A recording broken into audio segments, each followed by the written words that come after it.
Yo les pido por favor que vayan conmigo a 1 Timoteo capítulo 3.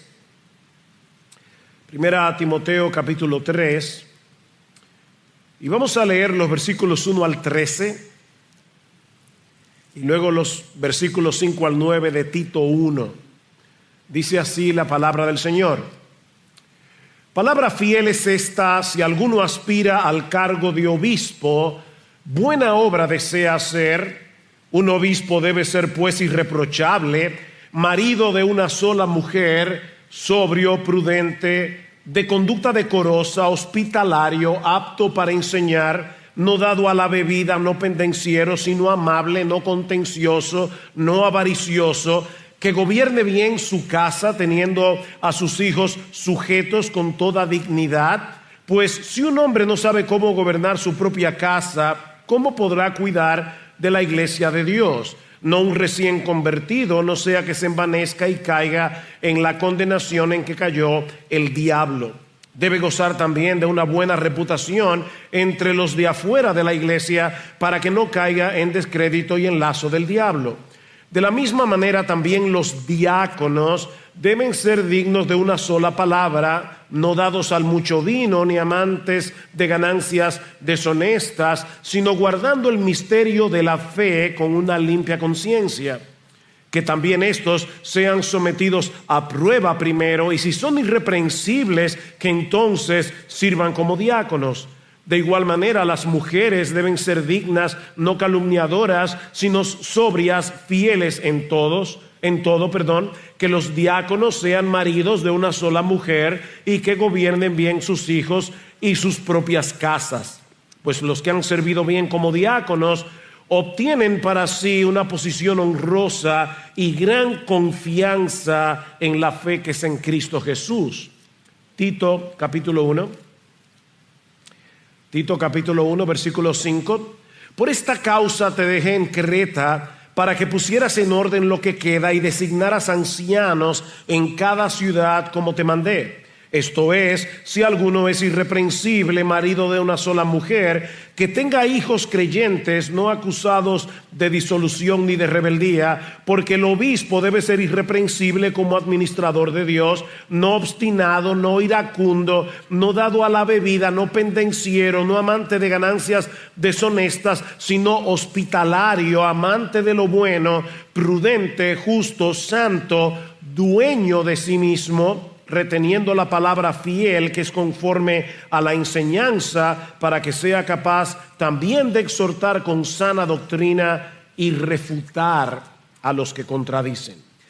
Bien, como se ha estado avisando desde hace ya varias semanas, en la tarde de hoy nosotros estaremos evaluando tanto a Manauri Chávez como a nuestro hermano Alexis Rodríguez, con el propósito de discernir si es la voluntad de Cristo que ambos sirvan oficialmente en esta iglesia como pastor y diácono respectivamente. Ahora, es importante aclarar que esta no es una mera elección como la que tuvimos recientemente en nuestro país para elegir a nuestros gobernantes civiles, porque los pastores y los diáconos no son elegidos por el voto popular.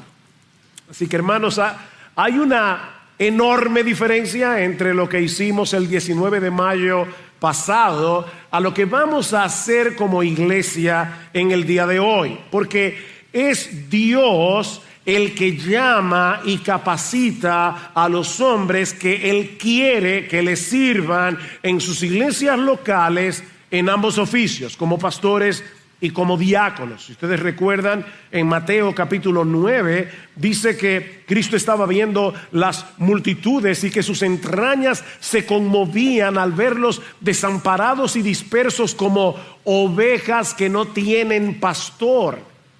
Y mis hermanos, ¿cuál fue la recomendación de Cristo a sus discípulos? Rogad al Señor de la mies para que Él envíe obreros a su mies, porque la mies es mucha y los obreros son pocos. Eso ha sido así durante los 2000 años de historia de la iglesia. La mies es mucha, los obreros son pocos.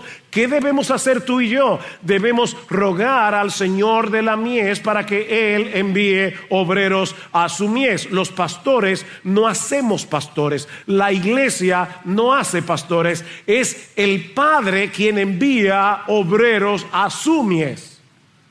Y sabemos que es el Padre porque allí está el Hijo diciendo a sus discípulos: rueguen al Señor de la mies que envíe obreros a su mies.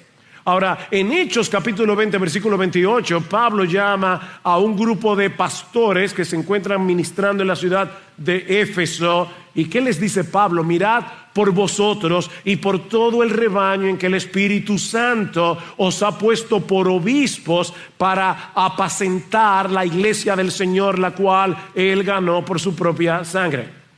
Mis hermanos, ¿quién es el que coloca pastores? Obispo, pastores es exactamente lo mismo en la Biblia. ¿Quién es el que coloca pastores en su iglesia? Dice Pablo en Hechos 20:28, el Espíritu Santo. Pero luego vamos a Efesios capítulo 4 y Pablo nos dice allí que nuestro Señor Jesucristo es un guerrero victorioso que aunque muere en debilidad, venció al diablo, al pecado, al mundo, y subiendo a lo alto cuando asciende a los cielos, lleva cautiva la cautividad y da dones a los hombres. ¿Y eso qué significa? Bueno, que a través de la victoria aplastante que Cristo llevó a cabo sobre los poderes del mal, Él ha libertado a una multitud de cautivos que antes eran cautivos de Satanás. Ahora son sus cautivos, ahora son sus siervos, ahora son su posesión.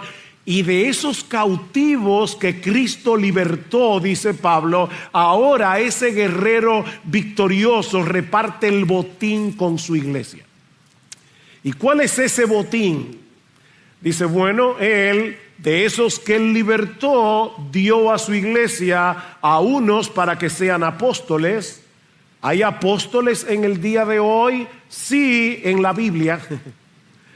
Dice Pablo en Efesios 2 que Él está construyendo su iglesia sobre el fundamento de los apóstoles y profetas. Cuando una persona clama hoy que es un apóstol nuevo de Jesucristo, ya tú sabes que es un falso maestro.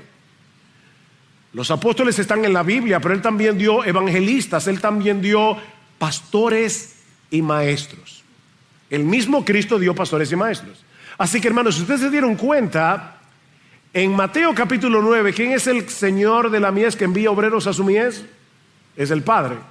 En Hechos capítulo 20, ¿quién es el que pone pastores en su iglesia? El Espíritu Santo. Y en Efesios capítulo 4, ¿quién es el que da esos regalos a su iglesia? Es Cristo. Así que las tres personas de la Trinidad actúan conjuntamente para darle a su iglesia los hombres que deben cuidarla, supervisarla, guiarla, alimentarla, etcétera, etcétera. Así que, mis hermanos, es Dios el que llama y capacita a los hombres para que sirvan en estos oficios, pero es la iglesia la que los reconoce.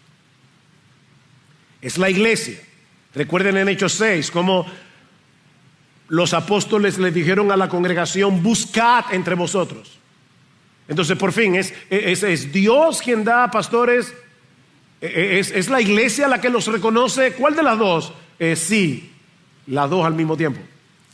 Es Dios el que da pastores, el Dios el que da diáconos, pero es la iglesia la que los reconoce. Y Él nos ha dejado en su palabra algunos principios generales que nos ayudan a discernir quiénes son los hombres a los que Él está llamando. Y esa es la razón por la que estamos trayendo estas enseñanzas en la mañana de hoy. Mis hermanos, ¿cómo puede la iglesia identificar a los hombres que Cristo les está regalando para servir como pastores y como diáconos? Bueno, obviamente no es mi intención exponer en detalle estos dos pasajes de 1 Timoteo y Tito que leímos hace un momento, sino más bien vamos a extraer de ellos tres enseñanzas generales sobre el llamado al ministerio y su reconocimiento de parte de la iglesia. Y aunque estaremos enfocando mayormente, principalmente el ministerio pastoral, de una forma u otra vamos a abarcar ambos oficios. Bueno, lo primero que vemos aquí es que el hombre llamado al ministerio posee un anhelo desinteresado por cuidar la iglesia del Señor. Lo primero que vemos aquí es que el hombre llamado por Cristo al ministerio posee un anhelo desinteresado por servir, por cuidar a la iglesia del Señor. Vean una vez más capítulo 3 de 1 Timoteo, versículo 1. Palabra fiel es esta: si alguno aspira al cargo de obispo, buena obra desea hacer. La palabra aspirar significa literalmente extenderse hacia algo, hacer el esfuerzo por obtener algo que deseamos. Es por eso que la Reina Valera del 60 lo traduce como anhelar, el que anhela obispado. El estudiante que anhela llegar a ser profesional tiene que esforzarse para lograr esa meta. El atleta que anhela ganar una competencia tiene que entrenarse para competir adecuadamente. Lo que Pablo está diciendo aquí es que los que tienen esa aspiración, ese anhelo por el obispado, buena obra desean hacer. Y debo aclarar otra vez, porque aquí hay muchos hermanos nuevos en Iglesia Bíblica del Señor Jesucristo, que en el Nuevo Testamento se usan de manera indistintas el término obispo, pastor, anciano para referirse al mismo oficio. Simplemente está viendo a la misma persona desde diferentes ángulos. La palabra obispo, que a nuestra mente, ¿verdad?, trae la idea de un individuo vestido con una ropa extraña y que sirve en la Iglesia Católica Romana, en realidad lo que significa es supervisor. Mis hermanos, ¿cuántos obispos tiene Iglesia Bíblica del Señor Jesucristo?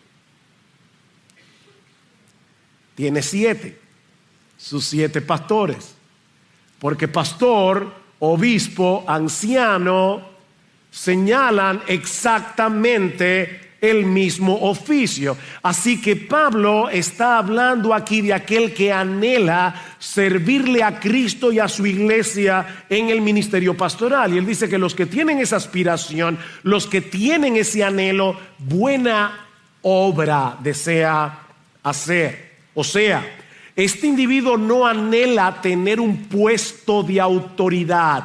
Este individuo no anhela que le llamen pastor, y mucho menos que les rindan reverencia o pleitesía. Lo que él anhela es supervisar, alimentar, guiar, edificar la iglesia del Señor. Y lo mismo podemos decir de aquel que anhela ser diácono. La palabra diácono lo que significa literalmente es un servidor. Noten lo que dice el versículo 10, que también estos, los diáconos, sean sometidos a prueba primero, y si son irreprensibles, que entonces sirvan como diáconos. El ministerio diaconal es un ministerio de servicio. Entonces, ¿a qué anhela el diácono? Anhela servir en este ministerio a su iglesia. En el caso de nuestros hermanos Manauri y Alexis, a nosotros nos consta que ambos tienen ese anhelo. Ambos han demostrado en el tiempo que anhelan servir a su iglesia porque lo han estado haciendo por años. Ahora bien, a pesar de que ese anhelo es trascendental, importante, imprescindible, no es suficiente. ¿Qué dice Pablo en el versículo 2? Un obispo, pues, debe ser irreprensible. Me gusta mucho más como lo traduce la Reina Valera del 60. Dice: el que anhela obispado buena obra desea, pero es necesario que el obispo sea irreprensible, marido de una sola mujer, sobrio, prudente, todo lo que dice el texto bíblico. Mis hermanos, No es suficiente que un individuo anhele ser pastor, no es suficiente que un individuo anhele ser diácono. Pablo nos está enseñando aquí que ese llamamiento debe ser confirmado por otros. Por otros. Y es muy simple. ¿Qué dice el texto de nuevo? Es necesario que el obispo sea. La pregunta es, ¿y quién evalúa eso? O sea, debe ser la persona que diga, yo soy esa persona, yo soy marido de una sola mujer, sobrio, prudente, decoroso, pedador, apto para enseñar. ¿Quién evalúa eso? Obviamente no puede ser el individuo, porque no somos objetivos evaluándonos a nosotros mismos. Yo recuerdo cuando yo era nuevo creyente, y desde que yo me convertí, yo deseaba servir al Señor en el ministerio pastoral, pero yo estaba absolutamente convencido de que Dios no me había llamado al ministerio pastoral. Si me preguntan por qué, yo no tenía en ese momento la luz que tengo ahora, y estaba evaluando el ministerio de una manera equivocada.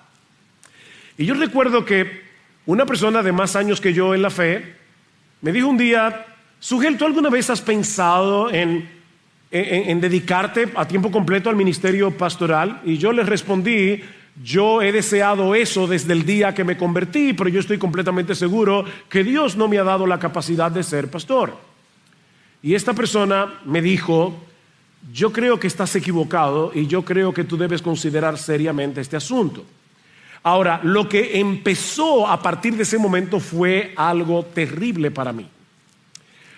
Porque yo creía que esa decisión estaba completamente en mis manos. O sea que yo como individuo tenía solo que tomar una decisión, yo y Dios, si yo debía dejar mi carrera y irme a un seminario y comenzar a prepararme para ser pastor. Y ustedes no se pueden imaginar la carga, el peso que eso pone en los hombros de una persona, sobre todo si es un muchacho de 18 años.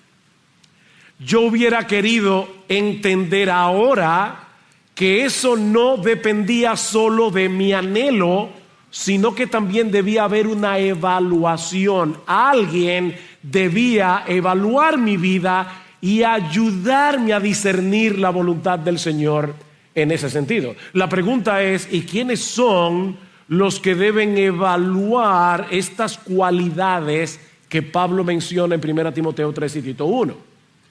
Bueno, en primer lugar, los pastores de esa persona. Los pastores deben ser los primeros, son los más idóneos para examinar a todos aquellos que anhelan servir a Cristo en el ministerio pastoral. Es por eso que más adelante, en 1 Timoteo 5:22, Pablo va a decirle a Timoteo, no impongas con ligereza las manos a ninguno. Timoteo tenía una responsabilidad de evaluar al hombre sobre el cual él iba a imponer sus manos para que sirva en la iglesia como pastor. Así que, mis hermanos, los primeros que deben evaluar a una persona que anhela servir a Cristo, ya sea como pastor, como diácono, somos nosotros los pastores. ¿Y qué hacemos los pastores? Bueno, en primer lugar, hablamos con las esposas de nuestros hermanos. Y por supuesto, ustedes tienen que entender que ya nosotros hemos pasado por todo este proceso que les estoy describiendo. Nosotros hablamos con la esposa de Manauri, nosotros hablamos con la esposa de Alexis. Al mismo tiempo, si tienen hijos adultos, como es el caso de nuestro hermano Alexis, también hablamos con sus hijos, hablamos con los amigos cercanos que tienen en la iglesia. ¿Por qué? Porque nosotros queremos saber si ellos están viendo lo que nosotros estamos viendo, si esta persona realmente a los ojos de ellos que lo conocen cumplen con este perfil que Pablo nos está dibujando en 1 Timoteo 3 y Tito 1. Y si todo parece indicar que es así, entonces nosotros comenzamos a trabajar con ellos intencionalmente, asignándoles labores, en el caso de Manauri, labores pastorales, en el caso de Alexis, labores diaconales, que trabajen cerca tanto del equipo pastoral como del equipo diaconal. De hecho, quiero que ustedes sepan que nuestros hermanos tienen ya 2 años trabajando cerca de los pastores, trabajando cerca de los diáconos, porque nosotros queremos ver inclusive cómo ellos se desenvuelven como parte de un equipo. ¿Ven? Y cuando todo eso se ha hecho, entonces nosotros venimos delante de la iglesia. Y le pedimos a la iglesia que comiencen a orar por estos hermanos, que incluso se acerquen a ellos si tienen alguna pregunta o hasta si tienen alguna objeción. O sea, si ustedes tienen alguna objeción, acérquense a ellos libremente. Y si no lo pueden resolver con ellos, acérquense a nosotros. Pero, mis hermanos, la idea es que la iglesia sepa que nosotros estamos evaluando a estos hombres para el ministerio pastoral y para el ministerio diaconal. Y ya nosotros hemos hecho todo eso.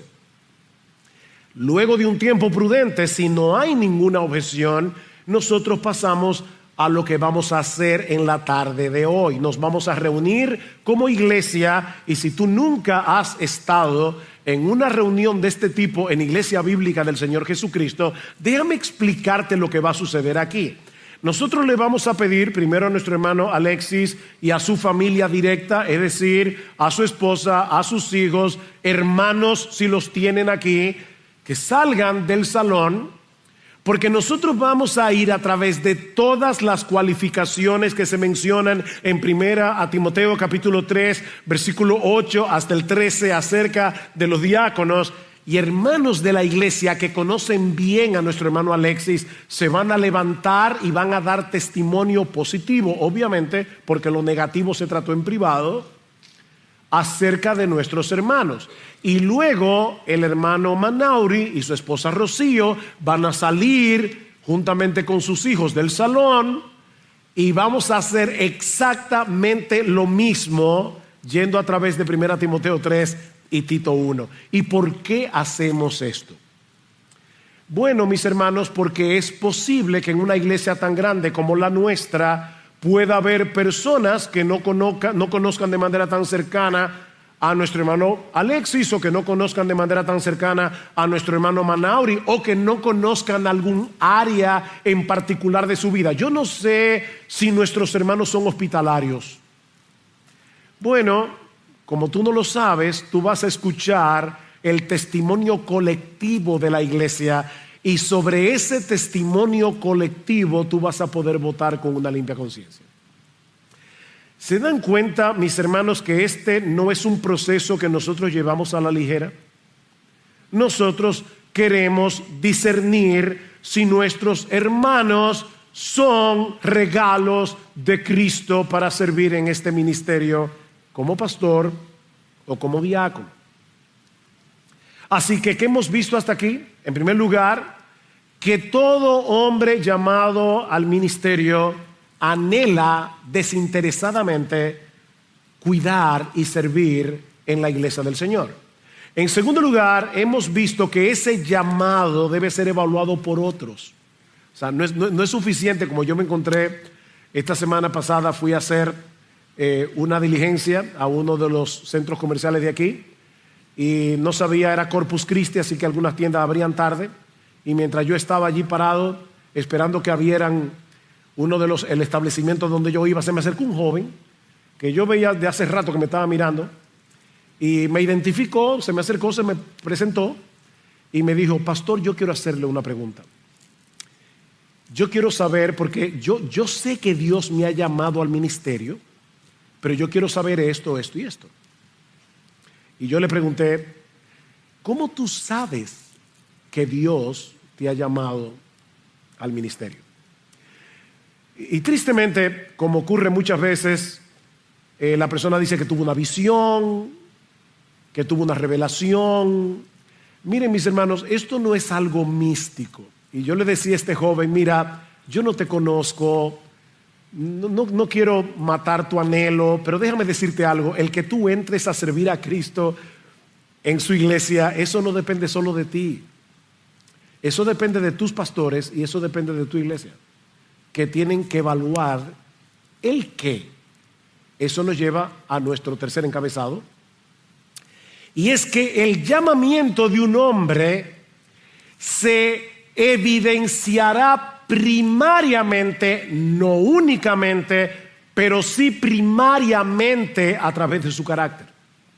A través de su carácter. Y no es que no debamos tomar en cuenta sus dones, mis hermanos, pero si ustedes estuvieron atentos a la lista de 1 Timoteo 3 y Tito 1, es evidente que el carácter de un hombre es primordial. El carácter de un hombre. Y es extremadamente importante que esto sea enfatizado, porque la tendencia del corazón humano es a fijarse en los que tienen más talentos, es a fijarse en los que tienen más capacidades o en los que tienen una personalidad más carismática o atractiva. Pero mis hermanos, esto no es un asunto de talentos naturales, esto no es un asunto de personalidad. Es el perfil que Pablo nos presenta en 1 Timoteo 3 y Tito 1, donde vemos el carácter de un hombre piadoso. Vean una vez más el versículo 2. Un obispo debe ser pues irreprochable. La Reina Valera dice irreprensible, y obviamente esta palabra no significa sin pecado, porque de ser así, ninguno de nosotros podría estar sirviendo en la iglesia ni como pastor ni como diácono.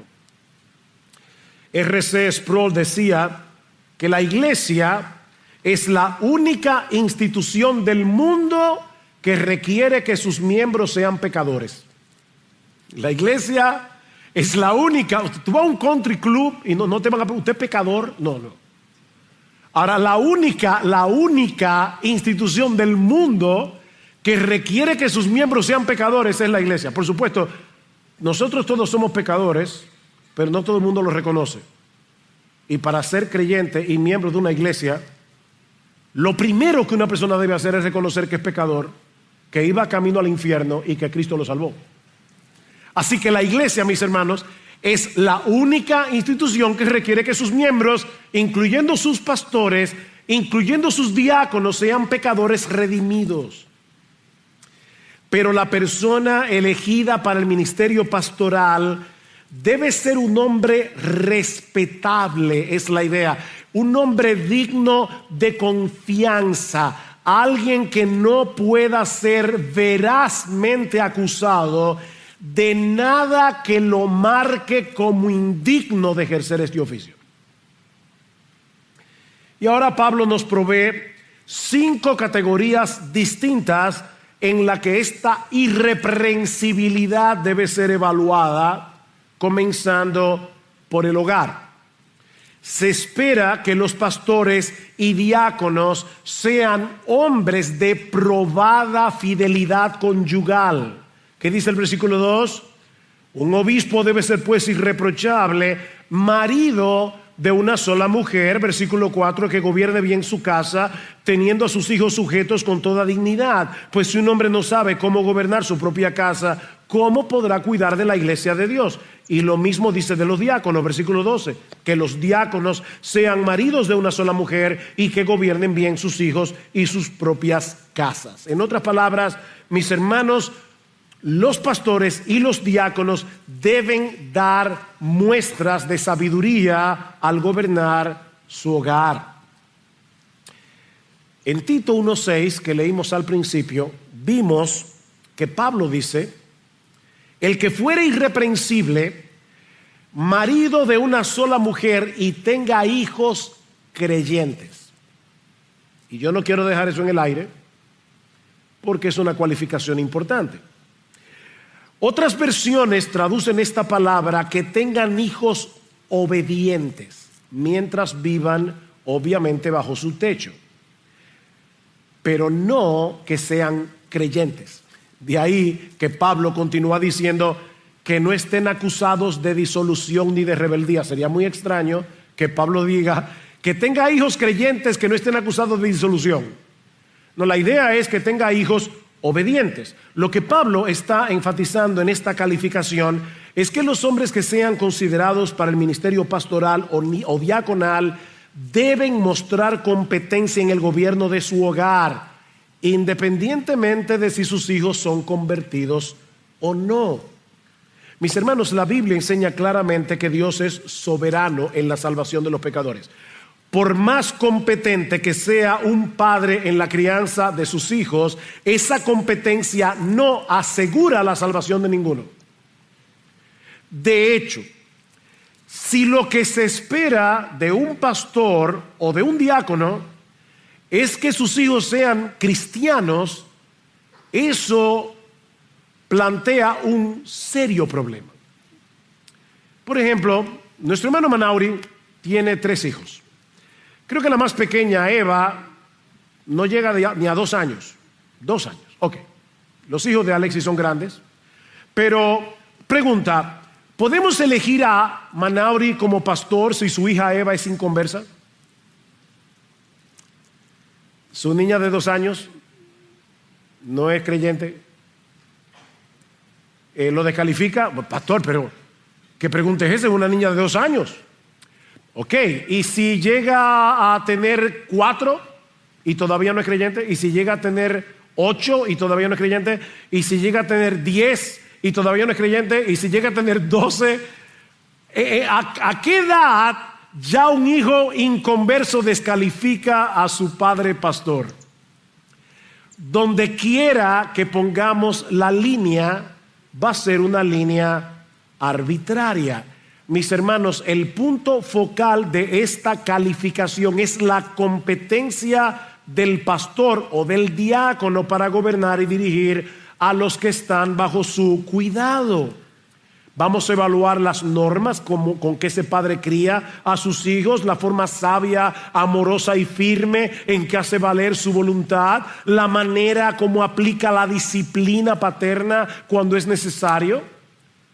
Pastor, ¿y cómo yo sé eso? Bueno, aquí hay hermanos que conocen a Manauri, que conocen a Alexis, que esta tarde van a dar testimonio público acerca de estos hermanos con respecto a todas esas áreas. Por otra parte, Pablo nos dice también que debe poseer un carácter irreprochable. Ve otra versículo 2 de nuevo. Marido de una sola mujer, sobrio, prudente, de conducta decorosa, hospitalario, voy a poner aparte apto para enseñar, no dado a la bebida, no pendenciero, amable, no contencioso, no avaricioso. Pablo señala aquí y en Tito algunas virtudes que deben estar presentes y algunos vicios que deben estar ausentes en el hombre que está siendo considerado para el ministerio. Por un lado, Pablo dice que debe poseer un carácter sobrio, moderado, equilibrado, sin excesos. Es decir, este hombre, por ejemplo, puede tener un buen sentido del humor, pero sabe cuándo es tiempo de reír y sabe cuándo es tiempo de estar serio. Es un hombre que tiene suficiente dominio de sí mismo como para actuar por principios y no simplemente por deseos o por sus emociones. Otra virtud que debe estar presente es la de un corazón amante. Debe ser amante de lo bueno, generoso. Dice que el pastor, lo mismo que el diácono por extensión, debe ser hospitalario, debe poseer la capacidad de ser sensible, sobre todo hacia aquellos que los demás tienden a olvidar y a pasar por alto. Aquellos que probablemente no podrán recompensarte lo que han hecho. ¿Cuáles son los vicios que deben estar ausentes? Estoy yendo muy rápido. Yo le dije que yo no iba a estar viendo cada texto extensamente. Los vicios que deben estar ausentes en un carácter irreprochable, básicamente 3. En primer lugar, no deben ser sabios en su propia opinión. Importante. En Tito 1:7, Pablo dice que el pastor no debe ser soberbio, y esa palabra significa literalmente voluntarioso, arrogante, inflexible, obstinado, testarudo, alguien que no escucha ni sopesa los argumentos del otro, alguien que siempre insiste en que las cosas se hagan como él dice. Mis hermanos, nunca pongamos en el ministerio pastoral a un hombre así, ni en el ministerio diaconal. Miren, hay personas que pueden crear disturbios en una reunión de ángeles, y un hombre así no debe ser pastor. Por otra parte, se nos dice que este hombre no debe ser iracundo, rencilloso, y ustedes creo que entienden perfectamente lo que eso quiere decir. Y finalmente, que no debe ser amante del dinero, no debe ser un codicioso. Así que he aquí las virtudes que deben estar presentes y los vicios que deben estar ausentes de un carácter irreprochable. Pero Pablo nos dice también, en tercer lugar, versículo 2, que el pastor específicamente debe ser apto para enseñar. Esta es una característica que no tiene que tener el diácono. Un diácono puede tener el don de enseñar y está genial, pero eso no es indispensable para que sea diácono. Pero para el pastor sí. El pastor debe ser apto para enseñar. En Tito 1:9 dice que el pastor debe tener la capacidad de exhortar con sana enseñanza e incluso convencer a los que contradicen. O sea, es una persona que conoce la doctrina bíblica, es una persona que es capaz de comunicar en una forma entendible lo que la palabra de Dios enseña y cómo se aplica lo que la palabra de Dios enseña. Eso es lo que significa apto para enseñar. Ahora, mis hermanos, noten que Pablo no dice apto para predicar. Es que sea apto para enseñar. Son dos cosas diferentes. No todos los pastores tienen en el mismo grado el don de predicar, pero todos deben ser aptos para enseñar. De hecho, una de las cosas que hacemos en nuestro consejo de pastores es que los mismos pastores evalúan quiénes son los pastores dentro del consejo que deben predicar con más regularidad. Si ustedes recuerdan, en 1 Timoteo 5:17, Pablo dice: los ancianos que gobiernan bien sean tenidos por dignos de doble honor, mayormente los que trabajan en predicar y enseñar. Así que dentro del consejo de pastores hay algunos que mayormente se dedican a esta labor porque tienen un don más excelente que el otro. No todos los pastores tienen este don en el mismo grado. Pero esto no elimina el hecho de que todo hombre que sea llamado al ministerio pastoral debe ser apto para comunicar las verdades bíblicas en una forma efectiva. Algunos tendrán más capacidad de hacerlo a través de la predicación, otros a través de la enseñanza en la escuela bíblica, otros a través de la consejería, pero debe ser apto para enseñar. Por otra parte, Pablo nos dice también que debe ser un hombre maduro en la fe, versículo 6. No un recién convertido, no sea que se envanezca y caiga en la condenación en que cayó el diablo. Literalmente Pablo dice, no puede ser un árbol recién plantado. Debe ser un hombre que posea cierto grado de madurez espiritual, porque de no ser así podría traer consecuencias desastrosas tanto para él como para la iglesia, ya que podría envanecerse, dice Pablo, y caer en la condenación del diablo. Mis hermanos, ¿por qué fue que el diablo fue condenado? ¿Cuál fue la sentencia que Dios emitió contra Satanás? El orgullo. El orgullo es un pecado diabólico. Y lo que Pablo está diciendo aquí es, cuidado, no pongan a un recién convertido porque se le pueden ir los humos a la cabeza.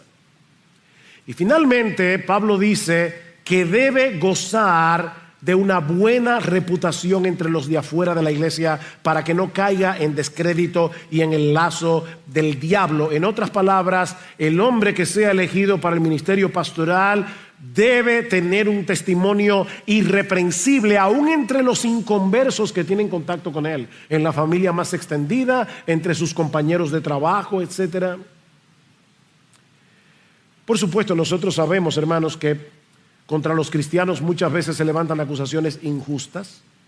Por eso es que Pablo dice en 1 Timoteo 5:19, contra un anciano no admitas acusación a menos que no sea por boca de 2 o 3 testigos. Pero aquí estamos hablando de acusaciones que sean veraces, veraces. Como dice Hendrickson, el pastor debe ser reconocido por aquellos que le conocen, aun sean inconversos, como un hombre de carácter, un hombre contra el cual no es posible levantar ningún cargo justo de infamia moral. Bien, hermanos, yo espero que ustedes ya estén listos para lo que vamos a hacer esta tarde. Esas son las cosas que vamos a estar evaluando a través de los testimonios de aquellos miembros de nuestra iglesia que conocen a Manauri y a Alexis lo suficientemente bien como para ayudar al resto de la congregación que tal vez no los conoce tan bien a reconocer si ellos son o no regalos de Cristo para esta iglesia local. Hermanos, los regalos son dados para que tú los abras y los uses. Para eso son los regalos. Es terrible cuando uno le regala algo a alguien, sobre todo una camisa que se ve, o una corbata, y pasan meses y tú te das cuenta que el tipo no se la pone. Los regalos son para abrirlos y para usarlos. Si Cristo nos está regalando estos dones, debemos reconocerlos y colocarlos en el oficio. Y la única forma de saberlo es considerarlos a la luz de estas características que encontramos aquí. Yo recuerdo hace muchos años estábamos evaluando un pastor de nuestra iglesia y alguien decía, es que fulano es muy callado. Eso está en 1 Timoteo 8. O sea, ¿dónde dice la Biblia que para ser pastor hay que hablar mucho? Ven, nosotros podemos comenzar a meter, ¿cómo se llama esto? Calificaciones que no están en la Biblia. Hermanos, ya suficiente tenemos con esta lista que está aquí en 1 Timoteo 3 y Tito 1. Es esto, guiados por estos textos, que nosotros vamos a discernir si Cristo nos está regalando a estos hombres para servir como pastores y diáconos. Hermanos, como veíamos en el texto de Efesios 4, los pastores y los diáconos son una provisión del Cristo resucitado y exaltado, que ahora está sentado a la diestra de Dios, pero sigue cuidando a su iglesia. Cristo sigue cuidando a su iglesia. Nosotros vamos a recordar en un momento que nuestro Señor Jesucristo murió en una cruz para comprar a un grupo de redimidos. Y lo que estamos tratando de discernir aquí es si de esos que Él ha redimido con su sangre en la cruz, de ese botín que Cristo ganó por medio de su victoria en la cruz del Calvario, si Él está regalando a esta iglesia 2 regalos. Los diáconos, y voy a hablar de los diáconos porque nosotros podemos pensar, bueno, los pastores son importantes, pero no los diáconos. Mis hermanos, los diáconos se encargan oficialmente del servicio y la misericordia. ¿Saben para qué? Para que los pastores puedan hacer su trabajo de supervisar, edificar y guiar a la iglesia, y para que la iglesia reciba ese cuidado, aunque no lo hagan directamente los pastores. ¿Recuerdan en Hechos 6 cómo cuando hubo un problema entre las viudas de los hebreos, de los griegos, perdón, ¿qué dijeron ellos? Buscad entre vosotros 7 varones llenos del Espíritu Santo, de sabiduría, de fe, a quienes encarguemos de este trabajo, para que nosotros podamos seguir dedicados a la oración y a la predicación de la palabra. Así que, hermanos, el trabajo de los diáconos es tan importante que escuchen cómo Pablo concluye este pasaje en el versículo 13. Los que han servido bien como diáconos obtienen para sí una posición honrosa y gran confianza en la fe que es en Cristo Jesús. Así que lo que estamos haciendo aquí hoy, mis hermanos, es extremadamente importante.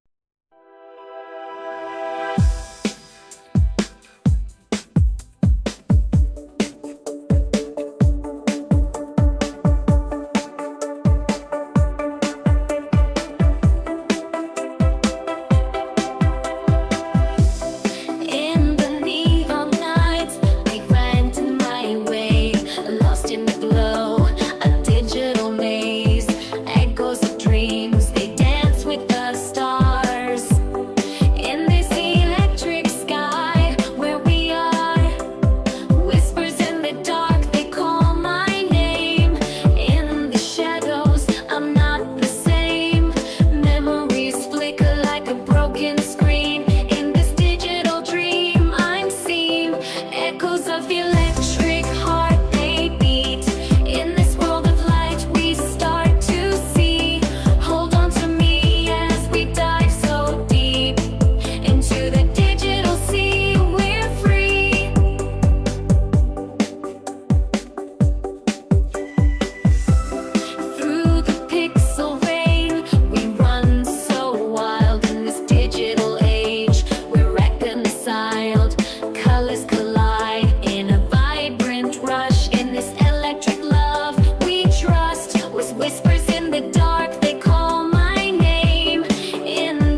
of the digital sun, we find our way, we're not undone. In the echoes of the electric heart, we start again from the very start. Echoes of the electric heart.